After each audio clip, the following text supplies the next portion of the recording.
시사인의 김은지입니다. 자, 오늘도 뉴스를 달려볼까요? 한 주의 마무리입니다. 네, 문재인 대통령이 어제는 로이터 통신과 인터뷰를 했습니다. 한미가 합의한 사드 배치 일정의 구체적인 내용을 처음 공개했습니다. 문재인 대통령은 당선 이후 보고받은 바에 의하면 원래 금년 하반기까지 사드 발사대 1기를 야전 배치하고 나머지 5기는 내년에 배치하기로 스케줄이 합의됐다라고 밝혔습니다. 그 뒤에 말도 있지 않습니까? 예. 그러나 어떤 전유에서인지 알 수 없지만 탄핵 국면에 들어서고 난 이후에 이러한 절차들이 서둘러졌다라고 말했습니다. 이게 대통령발 단독이에요. 네, 그렇죠. 로이터 통신에게 단독 뉴스를 준 겁니다. 이게 굉장히 중요한 메시지인 것이 한미 동맹의 가장 중요한 매개체가 된다고 오랫동안 지난 정부에서 얘기해왔던 이 사드 배치 관련해서 대통령조차 어떻게 된 건지 모른다는 거죠. 예. 말이 안 되는 거죠. 가장 중요한 무기체계라고 하는데 대통령이 군 통수권자가 어떤 연유인지 알 수 없는 상황에서 원래 스케줄이 바뀌었다. 왜 바뀌었는지도, 어떻게 바뀌었는지도, 누가 바꿨는지도, 어떤 절차를 거쳐서 바뀌었는지 모른다. 조사하겠다는 얘기죠. 예. 저는 엄중 처벌해야 되는 사안이라고 봅니다. 아무런 기록도 남기지 않았다는 얘기고요. 예. 그래 놓고 뭐 한미 동맹이 중요하다는 얘기 백날 하면 무슨 소용입니까? 대통령도 모르는 사안인데. 자, 그런 단독이 하나 나왔고요. 다음 뉴스는요? 네, 또 연이어서 어제 로이터 통신과 인터뷰에서 눈길을 끄는 부분이 있습니다. 중국의 역할론도 강조했습니다. 문재인 대통령은 중국의 도움 없이는 대북 제재가 성과를 거둘 수 없다면서 북핵 프로그램 통제에서 중국이 더 큰 역할을 해야 한다고 기대한다고 밝혔습니다. 또 다음 달 열리는 G20 정상회의 때 시진핑 중국 국가주석을 만나서 사드 배치 이후에 중국이 취한 보복 조치를 철회하도록 요청하겠다고 말했습니다. 최근 중국에서 어젠가요? 그저께인가요? 네. 최근 이제 한미 간 오간 보도 내용 관련해서 환영 메시지가 나오기도 했죠. 유화적인 제스처를 좀 취하겠다는, 우리가 좀 취할 테니 당신들도 좀 취해라, 뭐 이런 얘기겠죠. 네. 어제, 요즘 외신과 계속 인터뷰 중이네요. 예. 네, 한미 정상회담 앞두고 외신을 연차 인터뷰하고 있는 중입니다. 문재인 대통령이요. 다음 뉴스는요? 어제 강경화 외교부 장관은 렉스 틸러슨 미 국무장관과 처음 통화했습니다. 틸러슨 장관은 사드 부지 환경 영향 평가 등 국내법적 절차에 대해서 한국 내 민주적 절차를 존중한다라고 밝혔습니다. 강 장관이 사드 배치 결정 과정에 대한 문재인 정부의 재검토 작업을 설명하고 이해를 구하는 데서 나온 대답이었습니다. 이게 이제 문재인 특보가 한국이 이 절차를 밟아야 한다고 했더니 그 자리에 있던 마이클 그린 계속 며칠째 나오고 있습니다. 예, 그러니 빨리 해야 된다. 특례 만들어서 신속하게 해야 된다. 이런 걸 토대로 뭐 한미 동맹이 위태롭다는 호들갑을 떨었잖아요. 예. 그런데 이제 국무장관이 존중한다고, 예. 이 국무장관이 한미 동맹을 깨고 있는 거죠. 그 호들갑을 떨던 시각에서 보자면. 예. 말이 안 되는 거였는데 제가 3일째 이 얘기를 하지 않을 수가 없네요. 이 마이클 그린이 소속된 싱크탱크 소속된 사람들 발로 우리 워싱턴 주재 기자들이 인터뷰해서 멘트를 굉장히 많이 땁니다. 근데 CSIS 같은 경우는 이제 가장 유명한 곳인데 여기 가장 큰 돈줄이 일본의 사사가와 재단이에요. 우리나라에서는 안 유명한데 이 싱크탱크 사이에서는 굉장히 유명하죠. 돈 많이 되는 걸로. 사사가와 재단은 사사가와라는 정치인이 극우 파시스트예요. 예. 자기가 실제 그렇게 얘기했어요. 내가 세계에서 제일 돈 많은 파시스트라고. 네. 예, 무솔리니 추종하고. 예. 거기서 돈을 댑니다. 이 싱크탱크가. 싱크탱크가 무슨 고고한 학술단체가 아니에요. 이제 지적 용병이라고 할까요? 예. 지적 용병이 된 지 오래입니다. 괜히 워싱턴 이런 싱크탱크가 친일본 성향을 띈 게 아니고, 그리고 이 싱크탱크 워싱턴 정가에 또 영향을 일정 정도 준단 말이죠. 그래서 괜히 방금 전에 나왔던 이 틸러슨이 일본 방문해서 일본이 미국에게 가장 중요한 동맹이다 말을 한 게 아니죠. 그러면서 곁가지로 한국은 그 파트너 중에 하나란 말.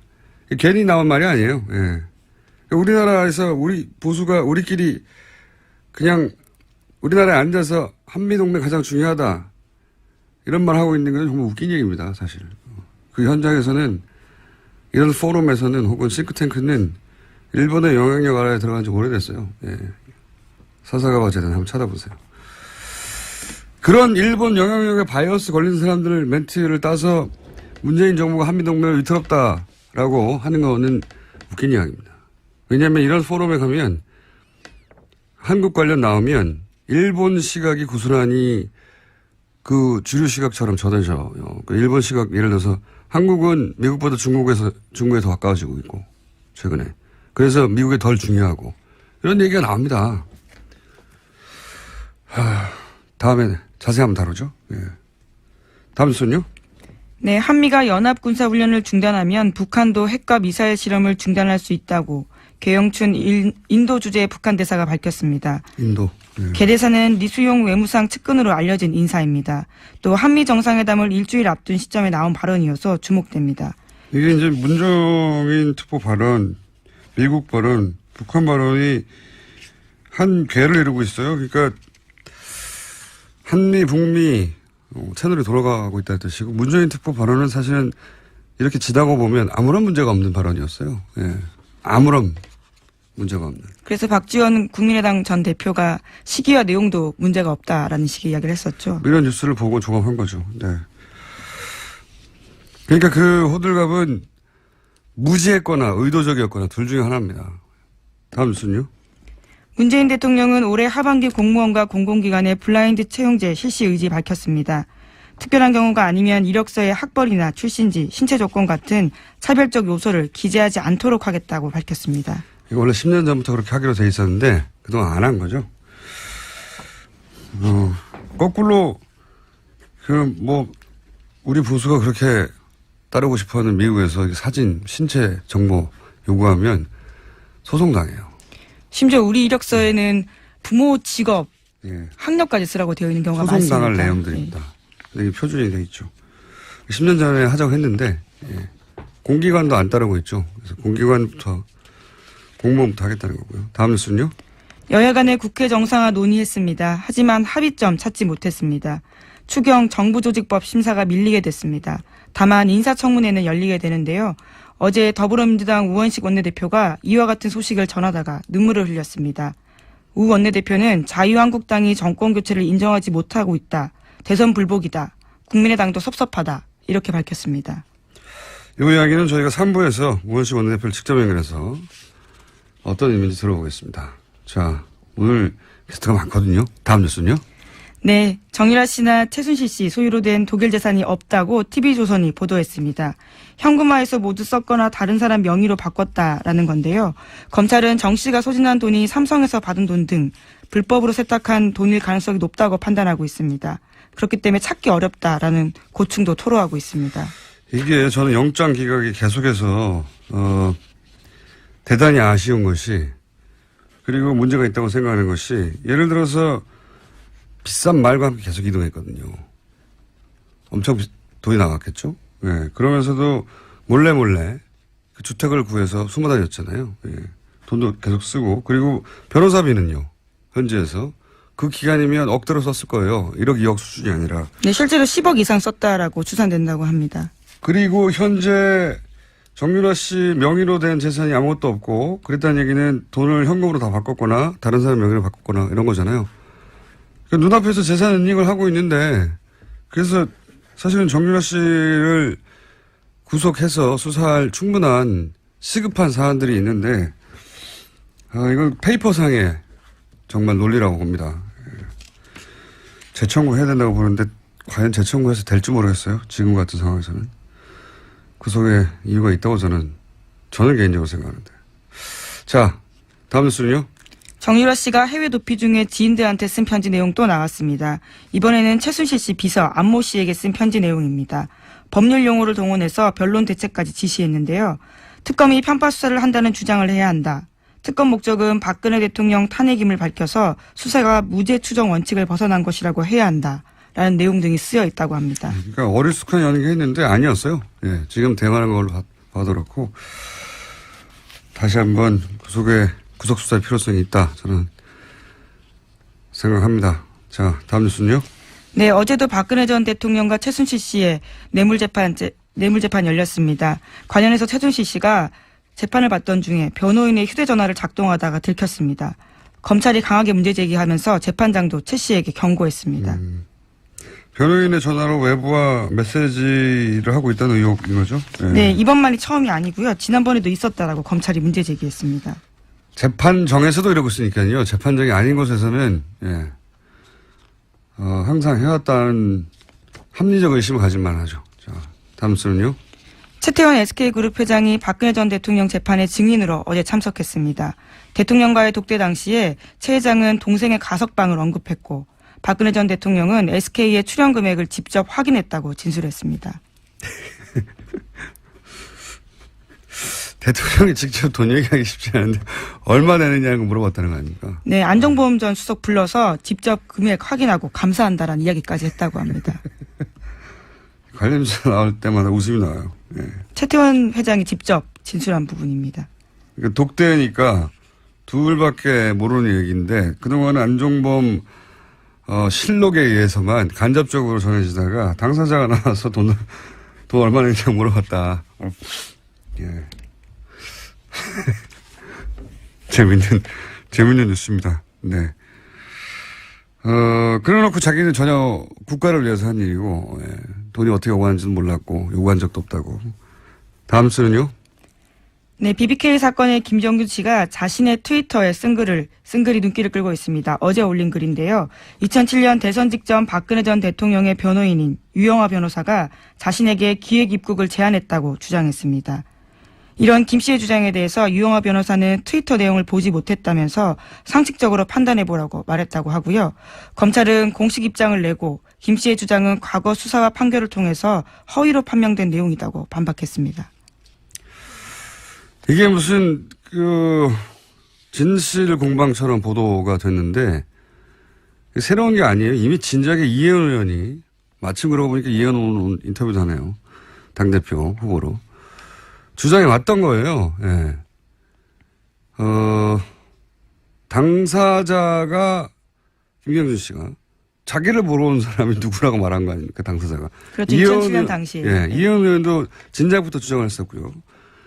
근데 여기에 대해서 유영하 변호사 상식적으로 판단해보라고 하는데 뭘 상식적으로 판단해보라는 건지 모르겠는데 이걸 진실 공방인 것처럼 몰고 가면 이건 물타기입니다. 이게 기사가 되려면 왜 당시에는 유영하 변호사 대신에 이혜원 의원이 뒤집어 썼는가. 그리고 이혜원 의원한테 크로스 체크를 해야지 규정에 맞는 기사인 거죠. 예. 검찰 주장을 고스란히 똑같은 무게로 실을 게 아니라. 예. 이유가 뭘까? 이혜원 의원에게 잠시 물어보기로 하고요. 예. 오늘 여기까지입니까? 네. 자, 오늘 미니 인터뷰가 또 하나 있어가지고 여기까지 하겠습니다. 시사인의 김은지였습니다. 감사합니다. 저희가 미니 인터뷰를 짧게 잡았는데 전국 판사들이 대법원장 사퇴를 요구했는데 이게 30년 만의 일이라고 합니다. 어떻게 된 일인지 이정열 전 부장판사 잠시 연결해 보겠습니다. 안녕하세요, 판사님. 네, 안녕하세요. 네, 요즘 자주 연결합니다. 네, 네, 그렇습니다. 이게 이제 아주 긴 사연인데 오늘은 간단하게 무슨 일이지만 짚어보겠습니다. 제가 아는 요약본을 말씀드리면 국제인권법연구회가 있는데 다소 진보적인 의제를 다루는 연구하는 곳인데 공부하는 곳인데 양승태 대법원장 하에서 이 연구회 활동을 제약하려는 의혹이 있었고 네. 그런데 알고 보니까 관련해서 블랙리스트가 있다는 의혹도 동시에 또 제기가 됐습니다. 후에. 그래서 법관들이 모여서. 둘 다 의혹이 아니고요. 예. 둘 다 사실일 거예요. 네. 네. 사실이라고 생각하시는 것이고 사실이라고 볼 만한 정황도 여러 가지 있었죠. 그래서 이제 법관들이 모여서 의결을 했어요. 그렇죠? 그리고 이제 게시판도 열렸습니다. 익명 게시판이. 거기서 이런 요구들이 나온 거죠. 대법원장 왜 아무런 얘기가 없냐. 우리가 모여가지고 이 문제를 제기했는데 블랙리스트 관련해서 대법원장 반응이 없다. 사퇴하라. 이렇게 된 거죠. 네, 그렇죠. 이게 요약본인 거죠. 예, 예. 주로 어떤 이유로 그 판사들이 사퇴하라는 내용을 여기다가 이 게시판에, 익명 게시판에 계속 올리고 있습니까? 일단 최초 두 가지 이유가 있는데 하나는 이 처음에 조사가 있었잖아요. 예. 네, 진상조사 보고서가 제출이 됐는데 블랙리스트에 아무 얘기가 관한. 없었던 거예요. 블랙리스트도 그렇고 국제인권법 연구에 관련해서도 네. 그렇고요. 거기에서 이제 일부 문제가 있다고 얘기를 했었어요. 예. 그러면은 전혀 문제가 없었다 그러면 뭐 사실 아무 상관이 없는데 일부 문제가 있었다고 하면 어느 정도는 대법원장이 얘기를 해줘야 되는데 아무 얘기를 안 했어요. 그리고 그다음 문제가 있었으면 징계위원회를 열었어야 되는데 징계위원회를 연 게 아니라 공직자윤리위원회라는 걸 열어가지고 약간 좀 무마하려고 하는 시도가 아니냐라는 그런 의문이 제기된 데다가 이 공직자윤리위원회 위원장이 또 사퇴를 해버리면서 결국은 지금 공전 상태거든요. 아무것도 안 이루어지고 있는 거예요. 이게 이제 하나의 이유고 예. 또 하나는 이 아까 말씀하신 익명 게시판이 열린 다음에 초기에 올라온 글이 그 익명 게시판이 열리게 된 취지는 이게 원래는 실명제인데 실명으로 하면 대법원이나 법원행정처 쪽에 비판적인 의견을 제대로 못 실을 것 아니냐. 그래서 익명으로 하자 해서 열어놨던 거를 오히려 이렇게 거꾸로 돼가지고 이 전국 법관대표회의를 비판하는 내용이 올라온 거예요. 아하. 그러니까 판사들이 보기에는 이거는 이 대표성에 흠집을 내려고 하는 행정처 쪽의 음모가 아니냐. 그러니까 오히려 역풍이 불어버린 거죠. 아하. 익명 게시판을 열어서 이런 전국 법관 대표 회의에서 의결됐던 내용이나 이런 내용에 대해서 비판하는 내용이 올라오자 거꾸로 이제 법관들이 화가 나서 네. 이 익명 게시판을 열었던 이유가 결국은 이 판사들의 요구를 이런 식으로 뒤에서 비판하려고 했던 거냐라고 거꾸로 물러가라 이런 얘기가 된 거군요. 네. 예, 그리고 게다가 또 하나 있는 게 지금 사실 이게 이야기하기 조심스러운 건데 익명 게시판이기도 하고 내부 게시판이잖아요. 네. 그러니까 외부에서는 사실 알 수가 없는 건데 법관 아니면 이게 거의 이게 거의 실시간으로 지금 보도가 되고 있거든요. 누군가가 전달한다는 얘기네요. 네. 예, 그리고 게다가 지금 요새 올라오는 글들이 뭐 저는 언론 보도를 보고 알긴 했는데 이게 너무 수준이 낮다는 거예요. 그래서 이게 정말 이거 법관이 쓰고 있는 게 맞냐. 그러니까 오히려 이게 정말 아니 뭐 법관들도 게시판에 가면 네티즌이죠. 뭐 그렇긴 한데 이게 법관 수준의 글이 아니라는 거예요. 그래서 오히려 일부 법관들의 아이디가 도용당하고 있는 건 아니냐. 뭐 그런 얘기까지 하고 있더라고요. 네, 그 정도다. 네. 네. 그래서 대법원장 물러가라는 얘기가 나왔다. 이 사안은 저희가 따로 한번 왜냐하면 지금 현재 막 벌어진 일이고 진행 중인 일이라 오늘 여기까지만 할 텐데요. 마지막으로 한 가지만 더 여쭤보자면 어떤 일이 벌어졌는가 하는 정도만 지금 체크하는 건데 네. 어차피 임기가 석 달밖에 안 남았는데 대법원장이 굳이 퇴진을 요구하는 이유는 뭔가요? 간단하게 정리해 주십시오. 판사들 성향이죠. 판사들은 법률가거든요. 법률가 중에 법률가이기 때문에 임기가 하루가 남아도 아닌 건 아닌 거예요. 무슨 말씀인지 알겠습니다. 오늘 여기까지 듣겠습니다. 감사합니다. 네, 고맙습니다. 지금까지 이정열 전 부장판사였습니다.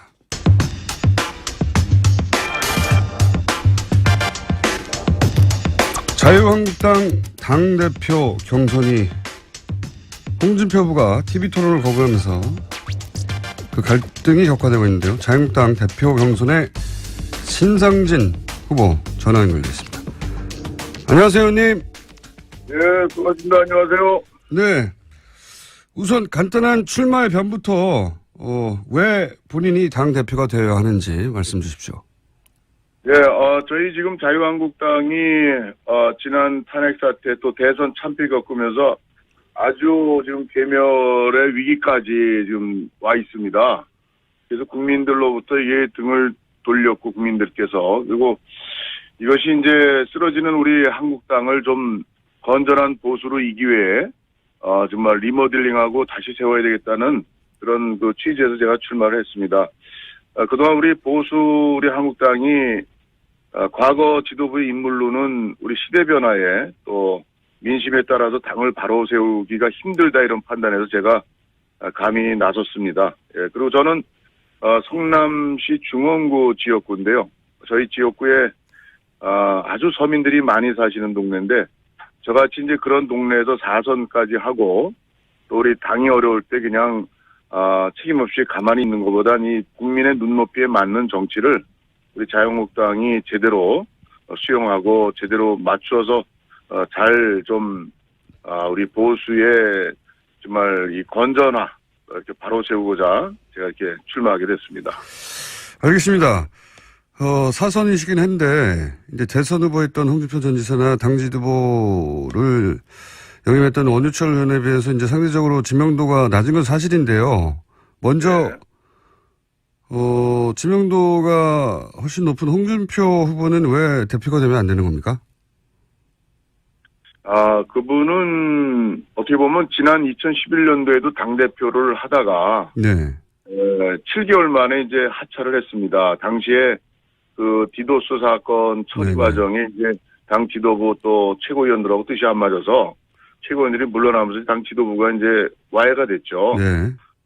이제 그것이 어떻게 보면 이제 지도력의 한계라는 하나의 그 실천 과정에서 보여줬던 모습이라고 볼 수 있고 또 지금, 우리 국민들이 원하는 거는 계파가 좀 보수당이 계파 갈등으로 맨날 싸워서 여기까지 왔는데 좀 그런 계파 갈등 어떤 사익을 추구하는 그런 식의 당권 투쟁 같은 게 좀 없어야 되겠고 또 지금 이제 우리 국민들이 좀 이 품격 있는 좀 그런 정치를 원합니다. 근데 우리 홍준표 후보 같은 이제 그런 면에서 좀 국민의 기대에 좀 못 미치는 부분이 많이 있고 그래서 저 같은 경우는 이제 사실 인지도 면에서는 약하지만 인지도가 오히려 없는 것이 없다기보다 좀 낮은 것이 저는 오히려 이제 참신한 정치, 또 저 같은 경우는 13년 정치하면서 어느 계파에 속하거나 줄서거나 이런 적이 없습니다. 그래서 저는 계파 갈등을 옆에서 수없이 잘못된 걸 봐왔기 때문에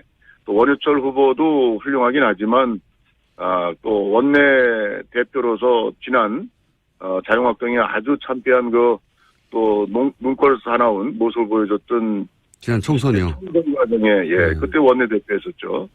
그런 그 책임 있는 당이 여기까지 오는데 책임을 좀 져야 될 지도부의 인물들이 다시 이렇게 출마하는 것을 보고서 제가 인지도는 낮지만 사실은 인지도 낮은 것이 오히려 국민께서 당원이 볼 때는 좀 새롭게 일할 수 있는 그런 희망의 어떤 그런 새 인물이라고 생각해서 제가 가능성이 있다고 보고 그래서 저는 당을 개혁하기 위해서 좀 과감한 판단을 좀 했습니다.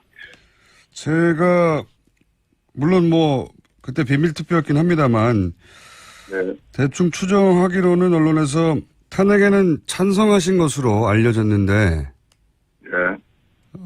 이해하시는 거 보니까 맞군요. 근데 탈당은 또 안 하셨어요? 그죠? 저는 근데 그 탄핵이 사실은 절차상이나 저는 좀 문제가 있었다고 생각을 합니다.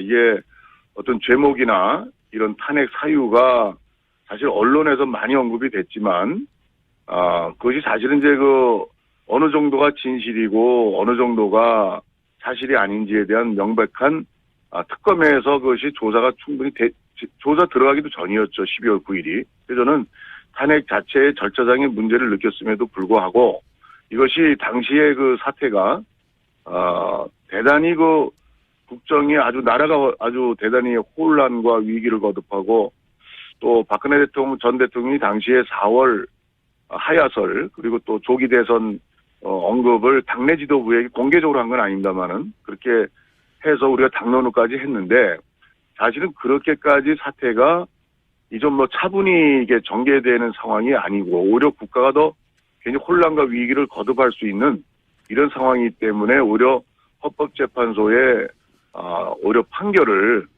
정확히 받아보는 그런 절차가 오히려 더 필요하겠다 싶어서 좀 그런 탄핵에 찬성은 안 했지만 정치적 그런 그 결정을 한 바가 있습니다. 그러시군요.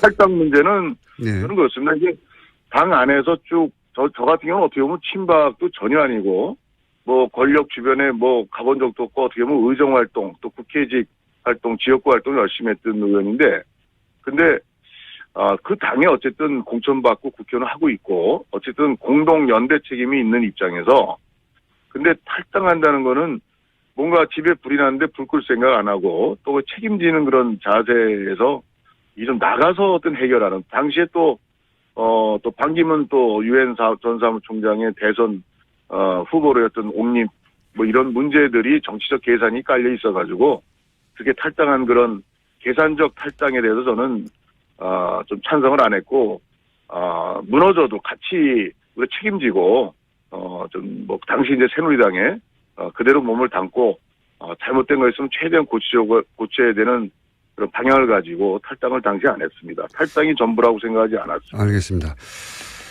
자, 그러면 이 질문을 좀 드려봐야 되겠습니다. 자유한국당이 문재인 정부 출범 이후에 박수 쳐준 대목이 아무것도 없다는 이미지인데요. 이게 언론에 잘못 알려진 이미지입니까? 아니면 실제 문재인 정부가 잘하는 게 없어서 박수를 쳐주지 않은 건가요? 글쎄, 사실 지금 이제 문재인 정부 출범이 한 40일 이제 됐잖아요. 네, 50일 가까이, 예. 네.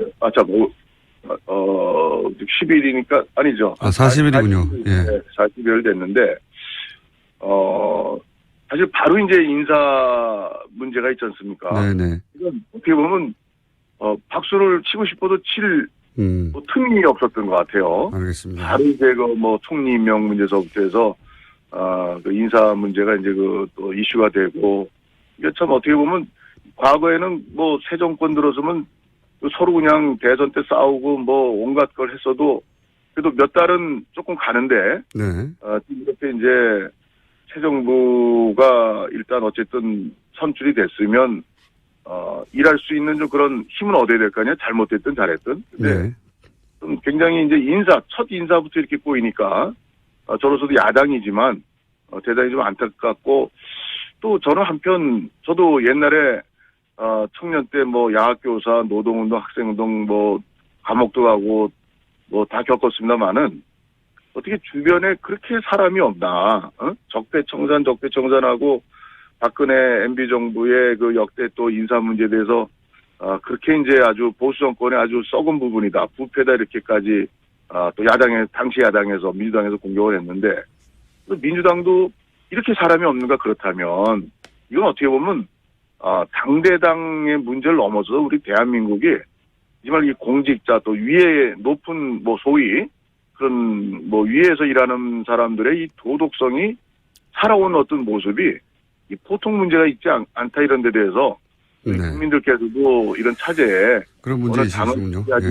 지지하든 않든 간에 이런 문제에서는 좀 바로잡고 그리고 또 문재인 정부도 널리 인재를 구하면 좋은 사람이 있을 거예요. 근데 이게 이제 바로 자기 측근들 주변 이 코드 이렇게 또 선거 때 공을 세웠거나 이런 가까운 데서 찾다 보니까 이런 한계들을 노정해서 야당으로서도 이런 문제를 그냥 또 이렇게 박수치고 넘어갈 수는 없지 않습니까? 그래서 참 대단히 안타까운 현실입니다.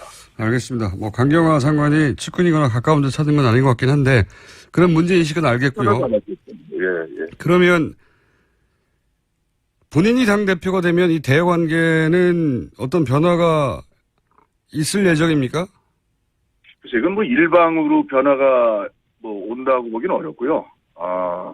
우선은 이제 국정을 운영하고 또 현재로서 어쨌든 간에 제1당이죠. 민주당이. 그래서 이게 집권 정부와 여당이 우선 좀, 빨리 어떤 욕심껏 일을 처리하려고 하는 그런 무리한, 그런 일을 하다 보면 또 국회가 걸리적거리고 어떻게 보면 또 야당이 아주 걸리적거린 존재가 되고 이런 인식을 가지고서는 여야 어떤 대립은 종식되기가 어렵고 또 발전적 관계를 맺기가 어렵다고 생각하고 좀 문재인 대통령서부터 여당 정부가 좀 느리더라도 이 기회에 좀 뭔가 우리나라가 좀 이 법치 또 국회와 정부의 어떤 협력 관계 이런 모델을 좀 잘 만들어 나가면 다음에 어떤 정권이 들어서더라도 우리나라에 좋은 그런 정치 발전이라는 큰 그런 기초를 놓을 수 있겠다 생각해서 칼자루는 결국 정부 여당이 지고 있고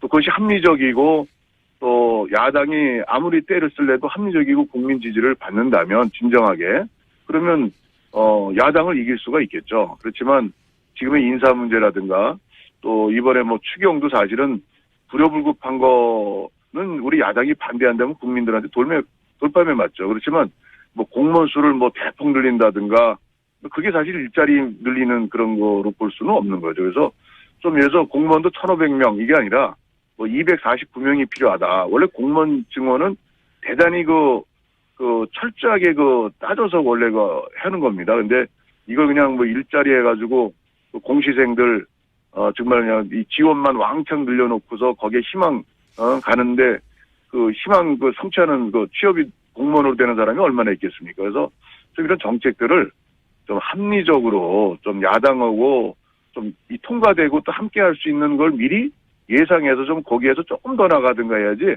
일방 추진을 하면은 야당이 제가 당대표가 된들 또 협치를 또 저도 하고 싶어도 쉽지 알겠습니다. 않은 그런 상황들을 여당이 또 집권 정부가 잘 풀어야 된다고 생각합니다. 알겠습니다. 주로 이제 청와대와 여당의 잘못을 지적하셨고요. 예, 그쪽이 책임이라고 말씀하셨는데 한 가지만 더 여쭤보자면 그러면 네. 자유한국당은 이 여야 대치 국면에서 잘못이 없습니까?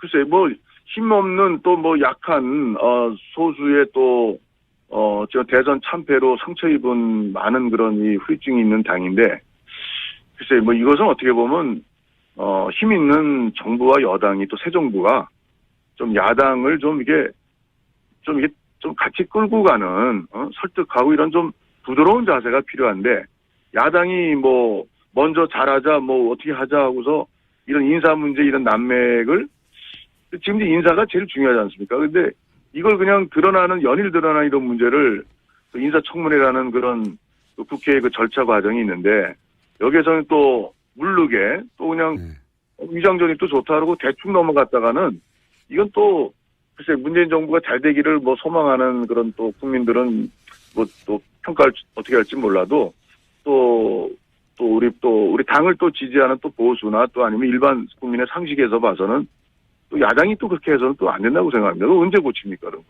그래서 좀 힘 있는 정부가 또 여당이 조금 좀 그게 야당의 잘못은 없는 건가요? 자유한국당에? 글쎄 저는 이제 한 40일 아직은 없다. 예. 40일인데 저희 잘못을 이렇게 보기에는 조금 좀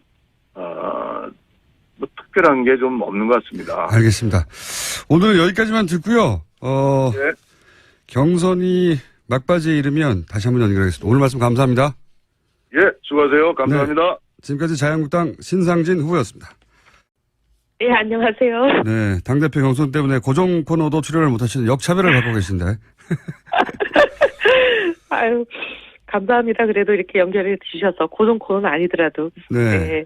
다른 질문 전에 오늘 갑자기 어제 뉴스가 나와서 유영아 변호사 얘기가 나왔어요. 김명준 씨.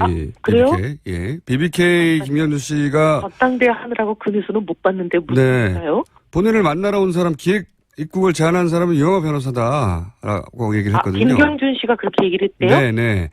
이 의원님이 오래전부터 이걸 여셨네요? 예, 네. 오래전부터 내가 아니고 유영아 변호사라고 주장하셨었습니까? 근데 드디어 이제 진실이 밝혀졌네요. 예. 당사자가 그런 말을 했죠, 처음으로. 그동안은 이혜원 의원님의 일방적인 주장. 그동안 제가 궁금한 제가 건 아니라고 그렇게 얘기를 했는데. 그러니까요. 한 가지가 궁금합니다. 네. 한 가지가. 왜 이혜원 의원에게 당시에 뒤집어 씌웠을까요?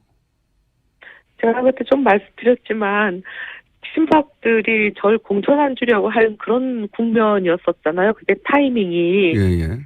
그리고 제가 말씀드렸을 때는 이제 친박 모 중진, 저를 공천 안 주려고 하시는 핵심 인물, 그분이 갑자기 전화하셔서 내일 검찰이 모종의 발표를 할 텐데 거기 반박하지 말고 그냥 가만히 있으라. 뒤집어 쓰라는 거 아닙니까?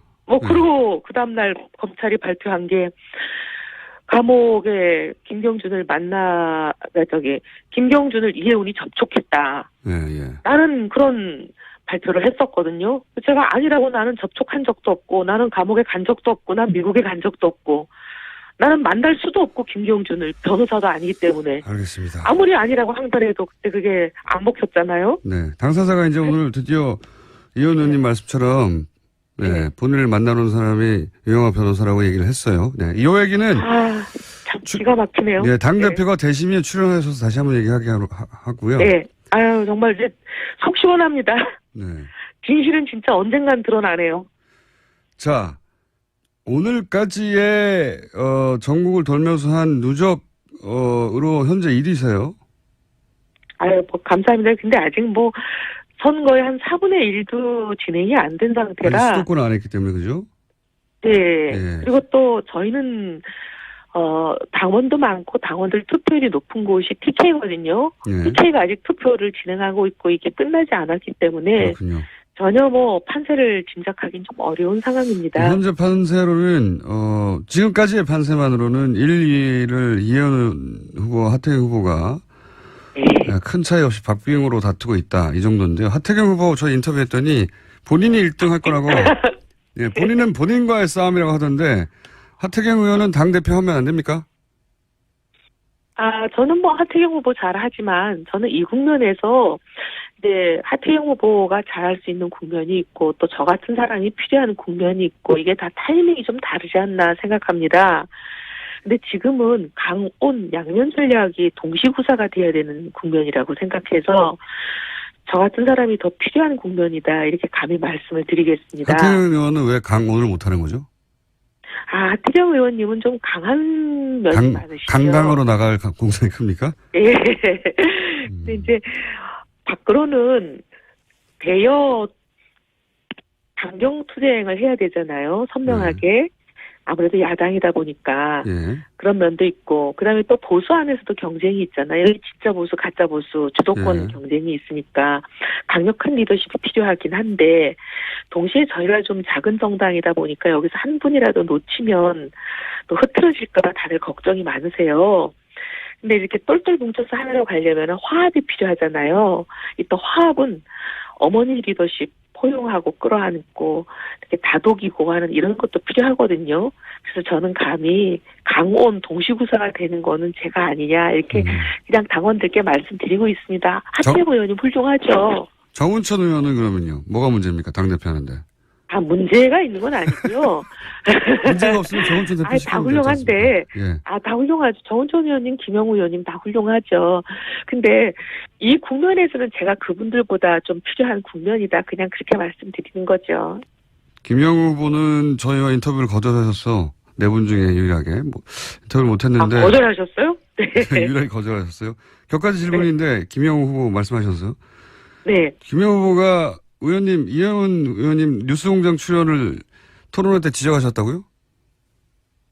왜 거기 나가냐고 막 공격을 하셔가지고 제가 좀 당황했어요. 그래서 아니 왜 나가면 안 되냐 그랬더니 문정인 특보 발언 이런 부분을 얘기를 하면서 진행자의 생각에 동의하냐. 그래서 아니 진행자하고 생각이 같을 수도 있고 다를 수도 있고 어떻게 뭐 모든 생각이 다 똑같은 그런 진행자 프로만 골라서 나가냐.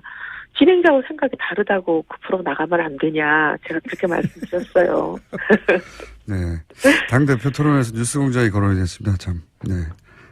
재밌어가지고 여쭤봤어요. 핫하다는 거죠. 그리고 그만큼 우리 진행자께서 완전히 국민 아이콘이시잖아요. 오늘 여론조사가 있다고 너무 오늘 여론조사가 있죠? 오늘 아니요. 저희 내일 모레인가? 내일 모레인가. 여론조사가 내일 모레일 겁니다. 아마. 네, 당원 책임 당원과 일반 당원 그러고 나서는 일반인들을 상대로 한 여론조사인 거죠? 네, 맞습니다. 그게 30%입니다. 일반인을 상대로 한 여론조사 굉장히 중요하네요. 그게 굉장히 중요합니다. 왜냐하면 당원은 7만 명이 다 투표를 물론 안 한다 그러더라도 그래도 한 몇만 명이 투표하시잖아요.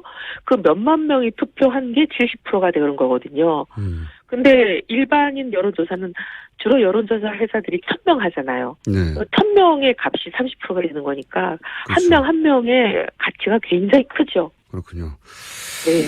어제 민주당 우원식 원내대표가 자유한국당이 해도 너무한다 이런 성토를 한 건 아시죠? 예. 들었어요. 근데 아니 왜 우원식 원내대표님은 저는 자유한국당이 해도 너무한다는 데는 동의하거든요. 거기는 동의하는 어떻게 예. 거긴 동의해요. 네. 어떻게 반대 말고 할 줄 아는 게 없냐. 예. 저도 그런 생각이 들긴 들어요. 네. 그래서 성토를 하는 것까지는 저는 이해를 하는데 조금 너무 나가셨어요. 추경을 반대하는 건 대선 불복이다 하시는 거는 조금 너무 하신 것 같아요. 자유한국당의 태도에 대해서 대선 불복이라고 하신 것 같긴 한데 이 대목은 저희가 잠시 후에 또 우원식 원내대표 인터뷰가 있으니까 네. 진위는 여쭤보기로 하고요. 여하간 제가 궁금한 것은 자유한국당이 해도 너무한다고 하는 그 대목에 대해서는 동의하십니까? 동의하죠. 자유한국당이 추경을 심사조차 안 하겠다. 이거는 누가 들어도 너무하고요. 저는 이건 내로남불 좀 그만했으면 좋겠어요. 이건 전형적인 내로남불이거든요. 왜냐하면 이거 조금 길게 설명드려도 되나요? 3번밖에 안 남았으니까 알아서 쓰십시오. 예. 네. 추경을 아무 때나 못하게 아예 그냥 국가재정법에 못을 박아버리자. 전쟁이 나거나 자연재해가 나거나 막 이런 거 아니면 못한다. 이렇게 법을 바꾼 게 박근혜 당대표 시절이에요. 네. 저희가 야당할 때. 예. 그렇게 세게 주장하면서 절대로 추경 못하게 한다고 이렇게 난리를 해놓고 본인이 대통령 되셔가지고 4년 동안 3번 했어요. 네. 거의 1년에 매년 했다는 뜻이잖아요. 네. 근데 브렉시트 그때마다 추경됐습니다. 브렉시트 추경. 네. 근데 문제는 그리고 총 40조나 추경을 했어요. 예. 그 3번이 단 한 번도 소위 자기들이 바꾼 국가재정법 추경 요건에 맞은 적이 한 번도 없어요. 근데 그때 당시 야당이 지금 여당 된 민주당 아닙니까? 민주당이 귀하들이 그렇게 안 된다던 추경 요건에 하나도 안 뱉다고 얘기할 때마다 뭐라 그랬냐, 맞아 막 우기면서 했단 말이에요. 예. 근데 이제 입장이 거꾸로 돼가지고 반대가 된 거 아닙니까? 근데 이번에는 똑같은 입으로 추경 요건이 안 맞다고 들어놓으면서 심사조사 안 하겠다 그러니 이건 전형적인 내로남불이에요. 다른 사람은 추경 요건이 안 맞다고 말할 수 있어도 그분들은 그 말할 수가 없어요. 알겠습니다. 자, 시간이 없기 때문에 한 가지만 여쭤볼게요. 자유한국당과의 당대당 통합 네. 가능합니까? 가능하다면 어떤 조건이어야 합니까? 일단 지금 입에 올릴 필요도 없습니다. 지금은요? 가능한 조건 자체가 네. 지금은 뭐 이루어질까 가능성이 보이지도 않고요. 자유한국당이 완전히 환골탈태를 해서 제대로 된 진짜 보수가 되지 않으면 불가능한데 지금 저러고 있는데 제대로 된 진짜 보수가 될 가능성이라는 게 지금은 얘기할 형편도 안 되기 때문에 지금으로서는 얘기할 타이밍이 아닌 것 같아요. 알겠습니다. 홍준표 지사가 유리한 게 아니냐 하는 게 이제 대체적인 전망인데 만약 홍 전 지사가 자유한국당의 대표가 물론 결론을 봐야 알겠지만 네. 전망을 하는 거니까 일단 전망 상태에서 대표가 된다면 네. 그리고 이혜원 의원님이 대표가 된다면 두 분의 상생상 이 당대당 통합은 사실상 굉장히 어렵다. 이렇게 봐야 되는 거 아닙니까? 그렇게 얘기하는 분들이 계세요. 그렇게 얘기하는 분들이 계시는데 어쨌든 저는 자유한국당의 홍준표 지사가 되든 누가 되든 개혁이 무망하다 그렇게 생각합니다. 지난번에도 말씀드렸지만 결국 친박당이거든요. 지금도 친박이 주인이에요. 상황으로 친박이 뒤에 앉아서 수렴청정을 하고 있고 앞에 로봇가 누가 나오냐 그 차이뿐인데 간판을 아무리 바꿔다는들 주인은 친박인데 그 당이 뭐가 달라지겠습니까? 알겠습니다. 달라지기 어려울 거예요. 예. 저희가 월요일 날 당대표 선출이시니까 다음 고정 시간에는 대표님으로 나오실 수도 있군요. 그렇게 되기를 도와주십시오. 알겠습니다. 오늘 말씀 여기까지 듣겠습니다. 감사합니다. 감사합니다. 네. 지금까지 그 주류 시각처럼 전해져요. 그 일본 시각 예를 들어서 한국은 미국보다 중국에 더 가까워지고 있고 최근에. 그래서 미국이 덜 중요하고 이런 얘기가 나옵니다. 다음에 자세히 한번 다루죠. 예. 다음 순요. 네, 한미가 연합군사훈련을 중단하면 북한도 핵과 미사일 실험을 중단할 수 있다고 계영춘 인도 주재 북한 대사가 밝혔습니다. 인도. 예. 계 대사는 리수용 외무상 측근으로 알려진 인사입니다. 또 한미 정상회담을 일주일 앞둔 시점에 나온 발언이어서 주목됩니다.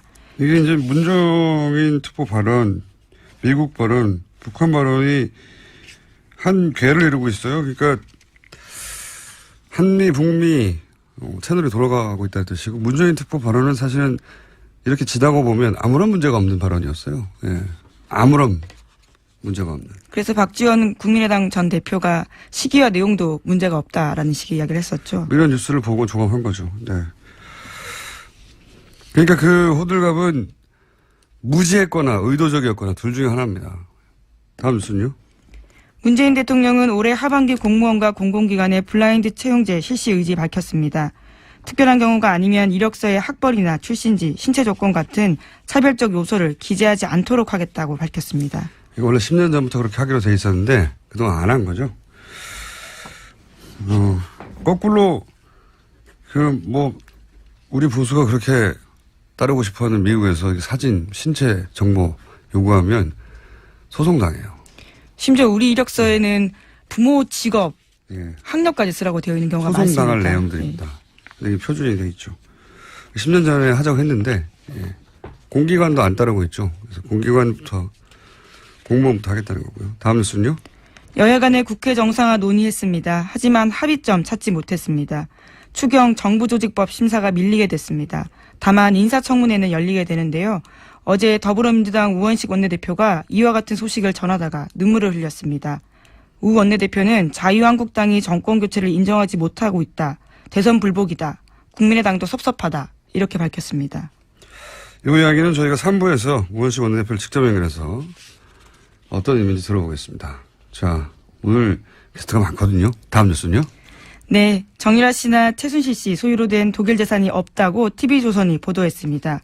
현금화해서 모두 썼거나 다른 사람 명의로 바꿨다라는 건데요. 검찰은 정 씨가 소진한 돈이 삼성에서 받은 돈 등 불법으로 세탁한 돈일 가능성이 높다고 판단하고 있습니다. 그렇기 때문에 찾기 어렵다라는 고충도 토로하고 있습니다. 이게 저는 영장 기각이 계속해서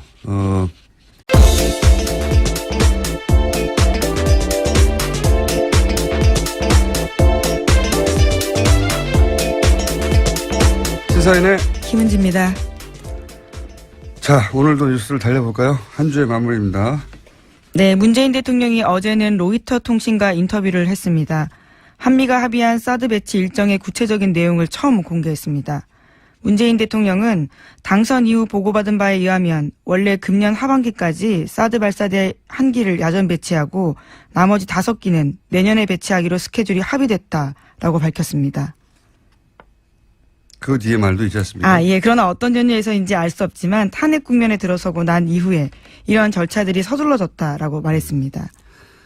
이게 대통령발 단독이에요. 네, 그렇죠. 로이터 통신에게 단독 뉴스를 준 겁니다. 이게 굉장히 중요한 메시지인 것이 한미 동맹의 가장 중요한 매개체가 된다고 오랫동안 지난 정부에서 얘기해왔던 이 사드 배치 관련해서 대통령조차 어떻게 된 건지 모른다는 거죠. 예, 말이 안 되는 거죠. 가장 중요한 무기체계라고 하는데 대통령이 군 통수권자가 어떤 연유인지 알 수 없는 상황에서 원래 스케줄이 바뀌었다. 왜 바뀌었는지도, 어떻게 바뀌었는지도, 누가 바꿨는지도, 어떤 절차를 거쳐서 바뀌었는지 모른다. 조사하겠다는 얘기죠. 예. 저는 엄중 처벌해야 되는 사안이라고 봅니다. 아무런 기록도 남기지 않았다는 얘기고요. 예. 그래 놓고 뭐 한미 동맹이 중요하다는 얘기 백날 하면 무슨 소용입니까? 대통령도 모르는 사안인데. 자, 그런 단독이 하나 나왔고요. 다음 뉴스는요? 네, 또 연이어서 어제 로이터 통신과 인터뷰에서 눈길을 끄는 부분이 있습니다.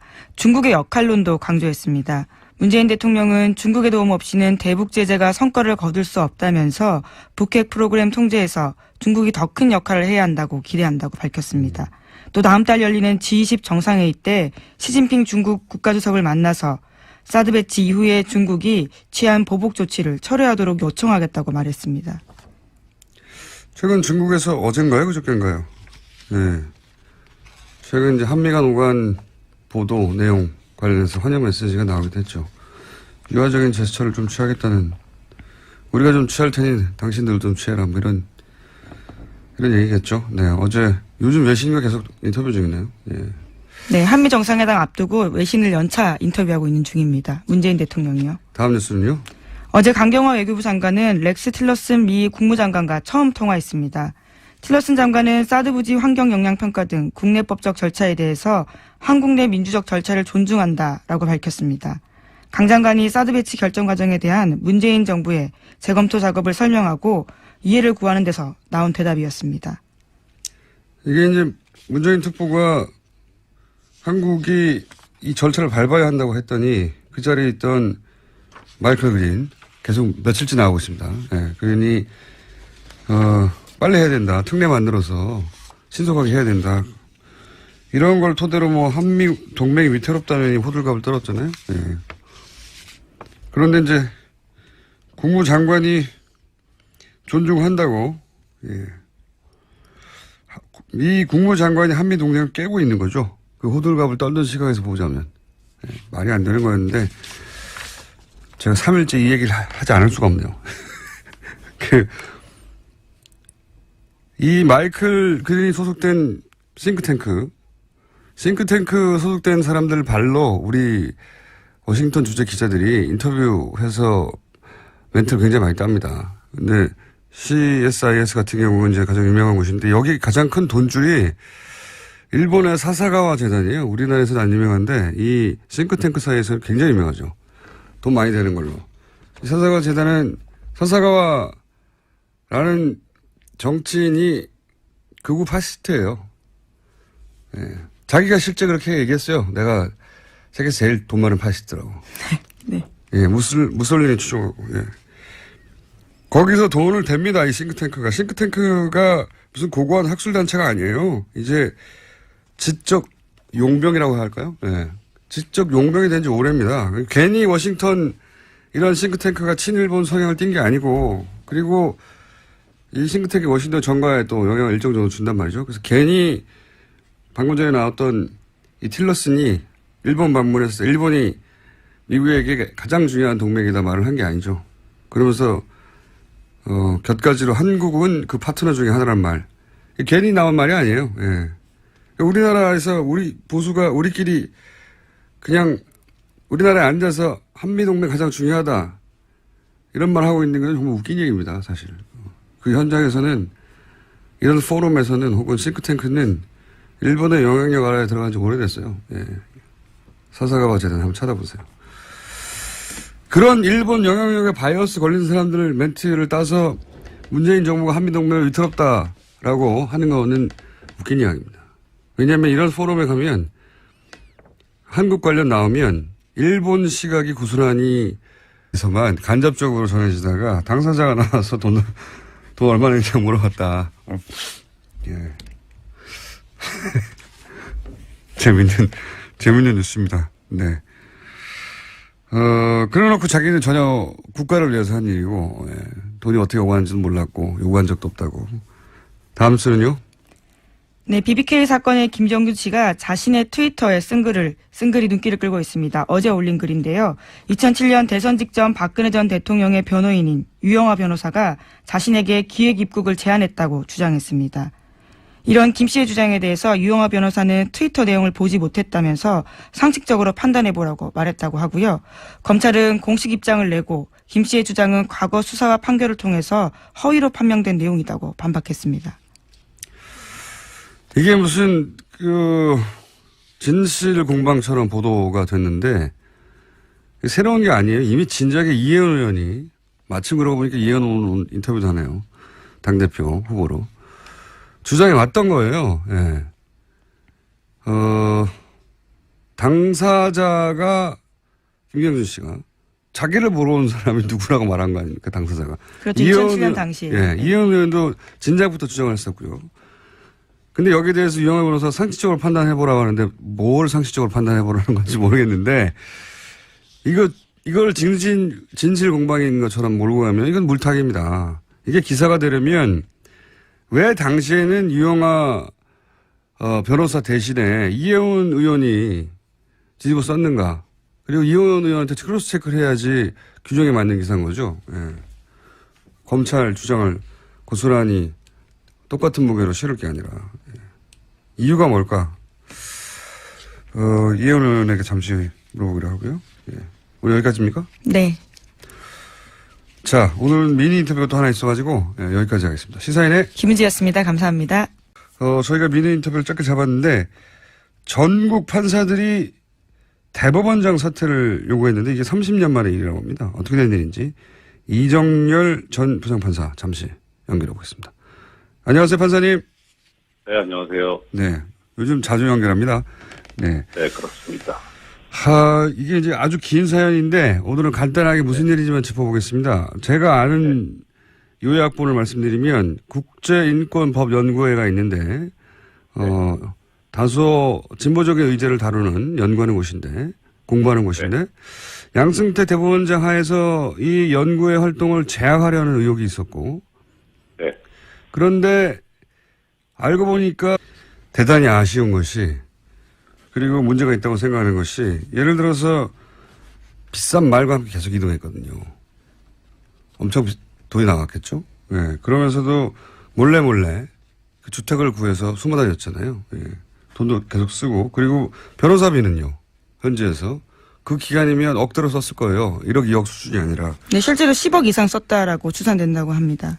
그리고 현재 정유라 씨 명의로 된 재산이 아무것도 없고 그랬다는 얘기는 돈을 현금으로 다 바꿨거나 다른 사람 명의로 바꿨거나 이런 거잖아요. 그러니까 눈앞에서 재산 은닉을 하고 있는데 그래서 사실은 정유라 씨를 구속해서 수사할 충분한 시급한 사안들이 있는데 이건 페이퍼상의 정말 논리라고 봅니다. 재청구해야 된다고 보는데 과연 재청구해서 될지 모르겠어요. 지금 같은 상황에서는. 그 속에 이유가 있다고 저는 개인적으로 생각하는데. 자, 다음 뉴스는요. 정유라 씨가 해외 도피 중에 지인들한테 쓴 편지 내용 또 나왔습니다. 이번에는 최순실 씨 비서 안모 씨에게 쓴 편지 내용입니다. 법률 용어를 동원해서 변론 대책까지 지시했는데요. 특검이 편파 수사를 한다는 주장을 해야 한다. 특검 목적은 박근혜 대통령 탄핵임을 밝혀서 수사가 무죄 추정 원칙을 벗어난 것이라고 해야 한다.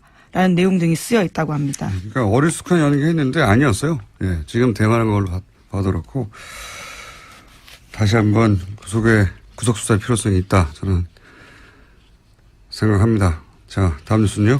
네, 어제도 박근혜 전 대통령과 최순실 씨의 뇌물재판 열렸습니다. 관련해서 최순실 씨가 재판을 받던 중에 변호인의 휴대전화를 작동하다가 들켰습니다. 검찰이 강하게 문제 제기하면서 재판장도 최 씨에게 경고했습니다. 변호인의 전화로 외부와 메시지를 하고 있다는 의혹인 거죠? 네, 이번만이 처음이 아니고요. 지난번에도 있었다라고 검찰이 문제 제기했습니다.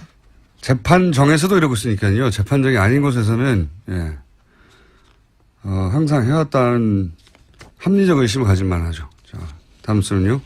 최태원 SK그룹 회장이 박근혜 전 대통령 재판에 증인으로 어제 참석했습니다. 대통령과의 독대 당시에 최 회장은 동생의 가석방을 언급했고 박근혜 전 대통령은 SK의 출연 금액을 직접 확인했다고 진술했습니다. 대통령이 직접 돈 얘기하기 쉽지 않은데 얼마 내느냐고 물어봤다는 거 아닙니까? 네, 안종범 전 수석 불러서 직접 금액 확인하고 감사한다라는 이야기까지 했다고 합니다. 관련 뉴스 나올 때마다 웃음이 나와요. 네. 최태원 회장이 직접 진술한 부분입니다. 그러니까 독대니까 둘밖에 모르는 얘기인데 그동안 안종범 실록에 의해